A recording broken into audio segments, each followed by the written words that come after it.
तो कल सौरभ भारद्वाज जी के घर पे 20 घंटे तक ईडी ने सो कॉल रेड करी।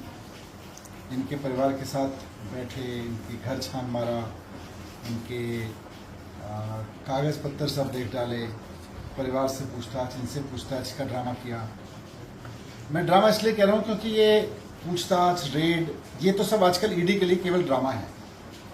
ईडी का आजकल एक ही काम है कि जब जब भारतीय जनता पार्टी किसी संकट में फंसती है, जब जब उसके लिए कोई क्राइसिस होता है, जनता उससे सवाल पूछती है, देश उससे सवाल पूछ रहा होता है, जब जब नरेंद्र मोदी जी से, अमित शाह जी से कोई सवाल पूछा जा रहा होता है, तब तब ईडी सामने आ जाती है और आके किसी के घर पे रेड करने लगती है। तो कल का ये सारा ड्रामा इसलिए रचा गया क्योंकि परसों इस देश ने नरेंद्र मोदी जी के बारे में सवाल पूछा कि भाई आपकी डिग्री असली है या नकली है, और आप दिखाते क्यों नहीं। मामला कोर्ट में चला गया था, कोर्ट में भी यही सवाल आ गया कि भाई डिग्री दिखाते क्यों नहीं। तो डिग्री को लेके जैसे ही देश ने सवाल पूछा, अब सारा देश जानता है डिग्री तो फर्जी है, तो चलो फर्जी रेड कर देते हैं, फर्जी केस बना देते हैं। तो फर्जी रेड और फर्जी केस में कौन एक्सपर्ट है? ईडी।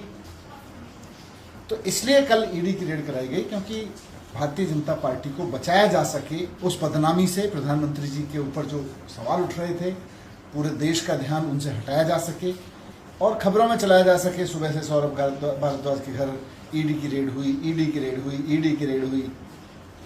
वो कोई मजाक में कह रहा था कि सौरभ भारद्वाज के घर से एक कागज निकला है बहुत महत्वपूर्ण, जिस पे लिखा हुआ है कि डिग्री तो दिखानी पड़ेगी। तो ये देश के दिल में है कि साहब डिग्री तो बतानी पड़ेगी। ईडी की रेड करा लो, गिरफ्तार करा लो, आपने पहले भी कराई है। मैं तारीफ करता हूं सौरभ भारद्वाज जी की, उनके परिवार की। पूरा परिवार एकजुट होके भ्रष्टाचार के खिलाफ इस लड़ाई में, देश को बर्बाद करने वालों के खिलाफ इस लड़ाई में साथ में खड़ा हुआ है। आम आदमी पार्टी का एक एक कार्यकर्ता भ्रष्टाचार के खिलाफ इस लड़ाई में, राजनीति को बदलने की, राजनीतिक साफ सफाई की इस लड़ाई में, और देश को जो ये बीजेपी बर्बाद कर रही है उससे बचाने की इस लड़ाई में सौरभ भारद्वाज के साथ खड़ा हुआ है। इस लड़ाई में एकजुट होकर खड़ा हुआ है। बाकी सब बातें जो सौरभ जी ने कहनी है, जो सौरभ जी को बहुत विशेष रूप से कुछ रखनी है, वो आज प्रेस कॉन्फ्रेंस में रखेंगे।